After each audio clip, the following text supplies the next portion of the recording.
सभापति महोदय, हमारी भारतीय जनता पार्टी दुनिया की सबसे बड़ी पार्टी और उसके हमारे नेता आदरणीय प्रधानमंत्री श्री नरेंद्र मोदी जी, जिस तरह का विश्वास उन्होंने इस सरकार में रहते हुए लोगों के अंदर पैदा किया है, न केवल भारतवर्ष के अंदर बल्कि बाहर के देशों के अंदर भी जो विश्वास उनके अंदर व्यक्त हुआ है,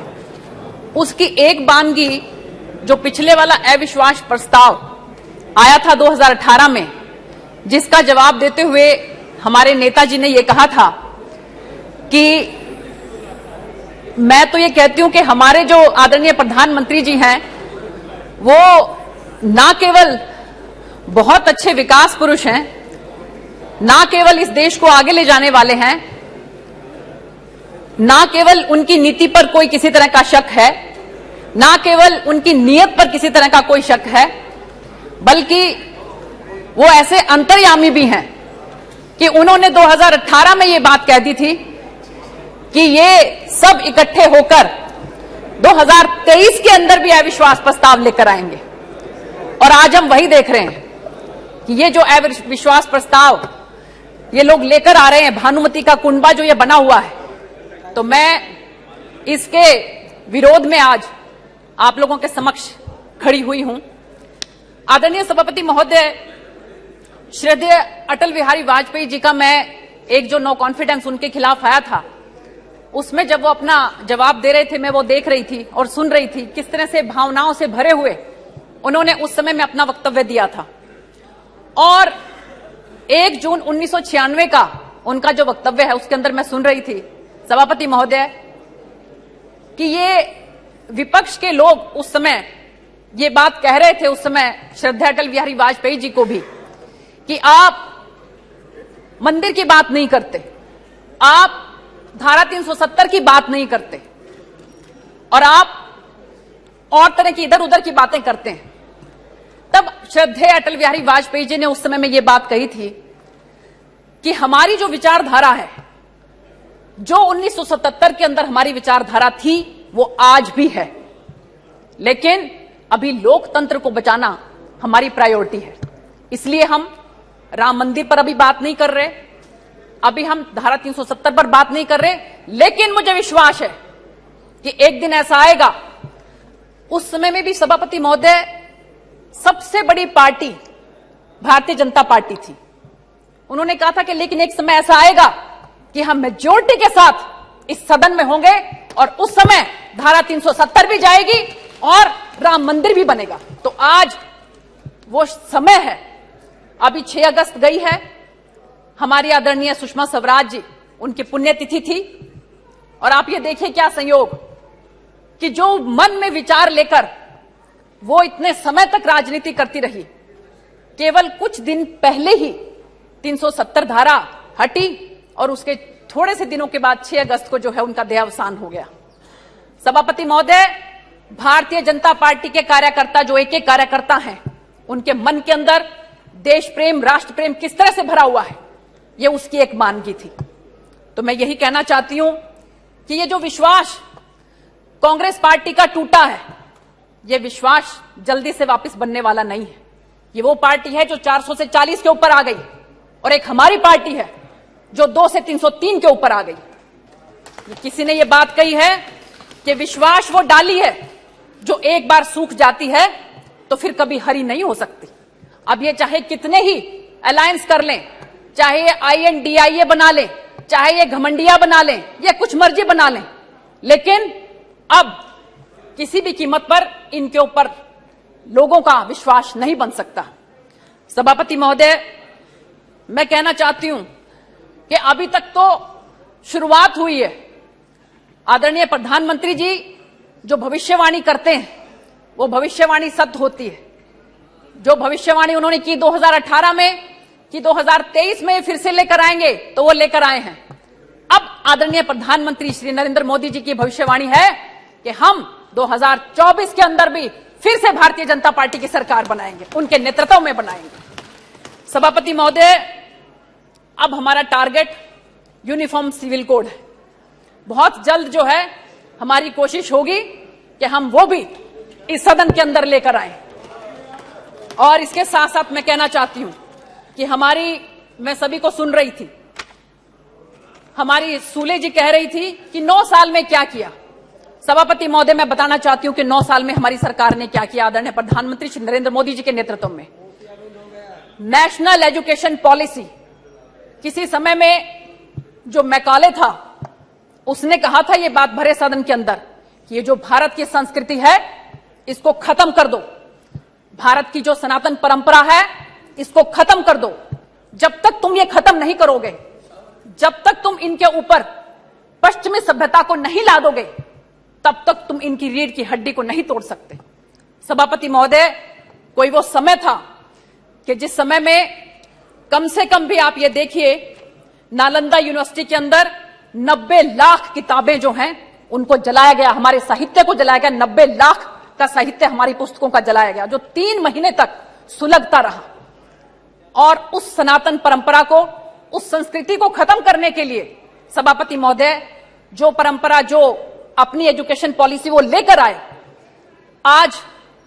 बड़ी खुशी है मुझे इस बात की कि 2020 के अंदर बहुत विचार विमर्श करके सबके साथ, जिस तरह से बाबा साहब ने उस समय में सबके साथ विचार विमर्श करके हमारे देश का संविधान बनाया था, उसी तरह से ही सबके साथ विचार विमर्श करके 2020 में जो शुरुआत हुई वो नेशनल एजुकेशन पॉलिसी जो है वो हमारे देश के अंदर अब आई है। उसी के तहत मैं आपको बताना चाहूंगी कि ये कोशिश है हमारी सरकार की कि एजुकेशन जो है उसका एक्सेस सबको होना चाहिए, इक्विटेबल होना चाहिए, क्वालिटी होनी चाहिए, अफोर्डेबिलिटी होनी चाहिए, अकाउंटेबिलिटी होनी चाहिए। ये हमारी नेशनल एजुकेशन पॉलिसी जो है उसकी मोटो है, उसका ये ध्येय है। सभापति महोदय, एक जो छोटा बच्चा है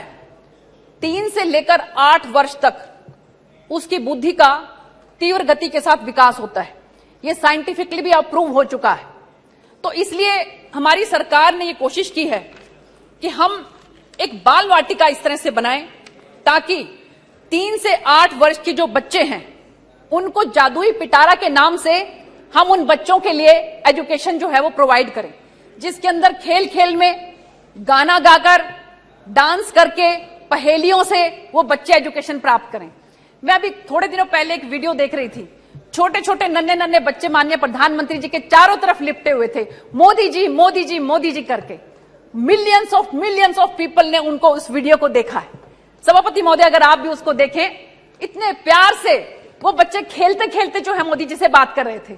और बिल्कुल उनको हक किए हुए थे बड़ी जोर से और कह रहे थे कि मोदी जी हम आपके साथ फोटो खिंचाना चाहते हैं, मोदी जी हमने आपको देखा। ये प्यार, ये विश्वास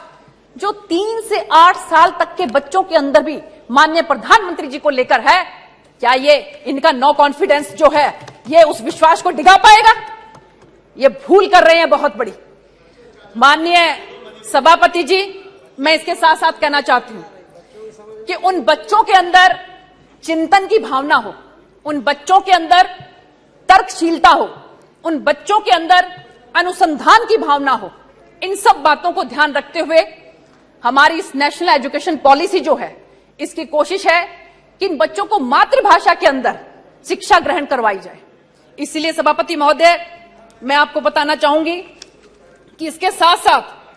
दुनिया की सबसे बड़ी शिक्षा पद्धति जो है वो हमारे भारतवर्ष की शिक्षा पद्धति है, जिसके अंदर 14.9 लाख स्कूल हैं,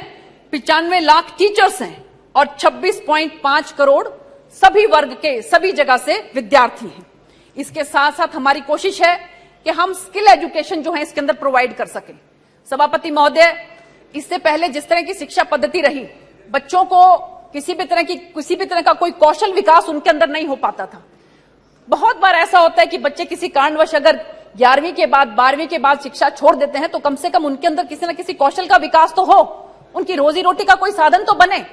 इस बात को ध्यान में रखते हुए सरकार की तरफ से अब 10+2 तक के बीच में ही जो है कोई ना कोई कौशल विकास उन बच्चों के अंदर जागृत करने की कोशिश की जा रही है। सभापति महोदय, इसके साथ साथ मैं कहना चाहूंगी कि मैंने मेडिकल साइंस से पढ़ाई की है, लेकिन मेरा शौक जो है, मेरा इंटरेस्ट हिस्ट्री में भी था। लेकिन पहले पद्धति ऐसी थी कि अगर आपने मेडिकल साइड ले लिया तो आप जो ह्यूमैनिटी के सब्जेक्ट्स हैं वो नहीं ले सकते थे। अगर आपने नॉन मेडिकल ले लिया तो आप कॉमर्स के सब्जेक्ट नहीं ले सकते थे। इतनी अब इसके अंदर जो है खुलापन कर दिया है सरकार की तरफ से कि अगर आप मेडिकल के साथ ह्यूमैनिटी के सब्जेक्ट्स भी लेना चाहें तो आप ले सकते हैं। इसके साथ साथ आप ये देखिए कि 10+2 का जो सिस्टम है उसको खत्म करके अब 10th के बाद अगर 1 साल तक बच्चे ने पढ़ाई की तो उसको जो है सर्टिफिकेट मिलेगा। 2 साल तक बच्चे ने अगर पढ़ाई की तो उसको डिप्लोमा मिलेगा और 3 साल तक अगर बच्चे ने पढ़ाई की तो उसको डिग्री मिलेगी। उस बच्चे को कहीं पर भी यह महसूस नहीं होगा कि बीच में अगर उसको पढ़ाई छोड़नी पड़ी तो उसका पूरे साल बर्बाद हो जाते थे पहले डिग्री के लिए। तो इस तरह की एजुकेशन पॉलिसी जो है वो हमारी सरकार लेकर आई है सभापति महोदय, जो पहले कभी किसी की सोच में नहीं गया कि बच्चे जो है वो कैसे पढ़ रहे हैं, पढ़ने के बाद उनका भविष्य क्या होगा, इसके बारे में कभी किसी ने कोई चिंता नहीं की सभापति महोदय। इसके साथ साथ मैं आपको बताना चाहती हूं कि एससी ओबीसी के जो टीचर्स हैं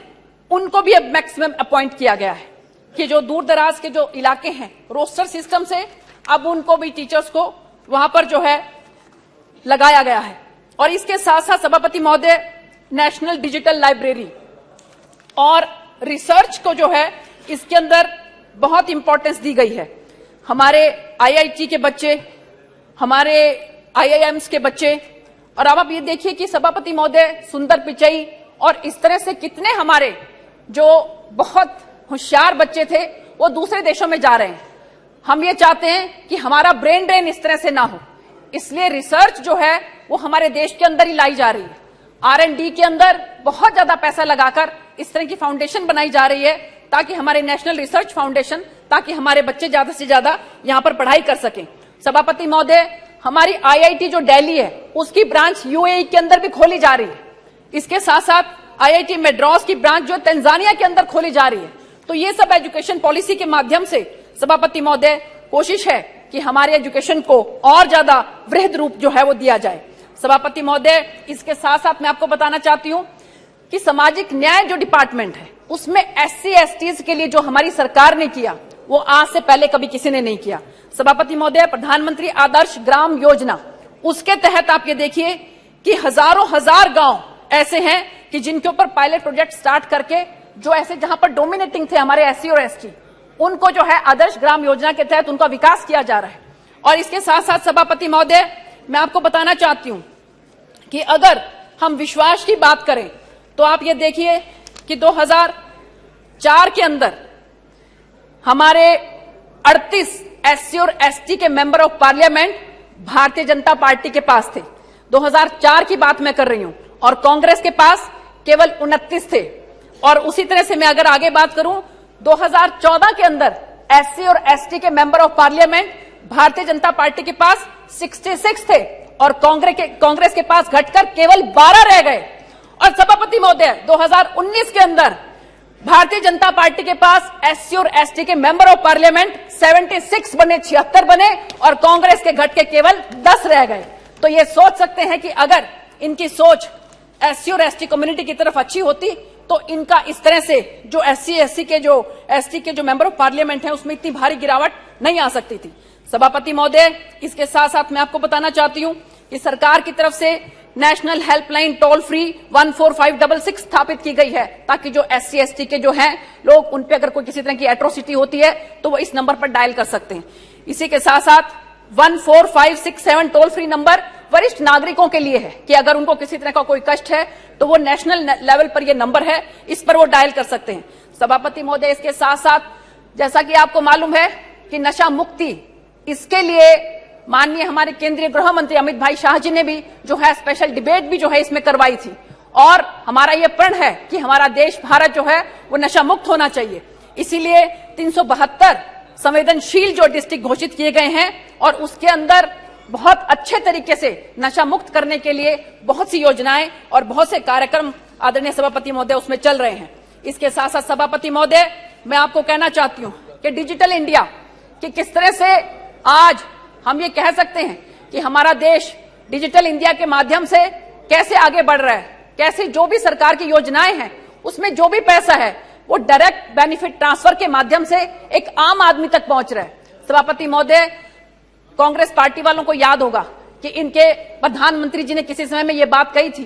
कि हम लोग 1 रुपया ऊपर से भेजते हैं नीचे तक आते आते केवल 15 पैसे बच जाते हैं उसमें से। बीच में से 85 पैसे कहां चले गए, इसके बारे में किसी को कोई जानकारी नहीं थी। लेकिन हमारी सरकार ने, सभापति महोदय, इस तरह का सिस्टम किया है। आदरणीय प्रधानमंत्री जी, अभी पिछले दिनों आपने देखा होगा किसान सम्मान निधि के तहत किस तरह से एक बटन दबाकर करोड़ों करोड़ों की संख्या में जो हमारे किसान भाई हैं उनके पास जो है वो पैसा पहुंचता था। इसके साथ साथ 40 योजनाएं ऐसी हैं हमारी जिसमें डीबीटी के माध्यम से गरीबों को उनका हक मिलता है। सभापति महोदय, आज जापान, कनाडा, फ्रांस ये सब डिजिटल पेमेंट सिस्टम को अपनाना चाहते हैं। ये सब प्रभावित हैं कि माननीय प्रधानमंत्री जी ने किस तरह से हिंदुस्तान के अंदर ये जो डायरेक्ट बेनिफिट ट्रांसफर जो सिस्टम है, डीबीटी सिस्टम है, उसके माध्यम से कैसे लाखों लाखों करोड़ों करोड़ों लोगों को इसका लाभ मिल रहा है। सभापति महोदय, इसके साथ साथ मैं कहना चाहती हूं कि आज भारत नेट के माध्यम से 4G 2016 में ही हम लोग लेकर आए थे। 97% एरिया के अंदर आज 4G अवेलेबल है। आज एक गांव का गरीब सरपंच, एक गांव का गरीब इंसान, एक गांव का गरीब किसान, वो सब जो है 4G के माध्यम से किसी न किसी तरीके से केंद्र की योजनाओं से और स्टेट की योजनाओं से जुड़े हुए हैं। सभापति महोदय, जो सुविधाएं किसी समय में केवल शहरों में मिलती थी, आज गरीब से गरीब परिवार को वो गांव के अंदर भी मिलती हैं। सभापति महोदय, इसके साथ साथ मैं आपको कहना चाहती हूं कि एक जो इंडस्ट्री थी, सेमीकंडक्टर इंडस्ट्री,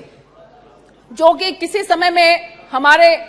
माननीय जो पूर्व की हमारी आदरणीय प्रधानमंत्री जी थी, वो चाहती थी कि ये सेमीकंडक्टर की इंडस्ट्री भारत के अंदर आए, लेकिन वो इसमें कामयाब नहीं हुई। इसके बाद भी जितने प्रधानमंत्री आए, उन्होंने ये चाहा कि सेमीकंडक्टर की इंडस्ट्री जो है वो भारत के अंदर आनी चाहिए, लेकिन कोई इसमें कामयाब नहीं हुआ। मैं बहुत बहुत इस बात के लिए धन्यवाद करना चाहती हूं आदरणीय प्रधानमंत्री जी को कि आज 40 साल के बाद जो प्रयास चल रहा था, वो 40 वर्ष का प्रयास जो है वो सफल हुआ है और अब सेमीकंडक्टर की इंडस्ट्री जो वो भारत के अंदर बनने लगी है।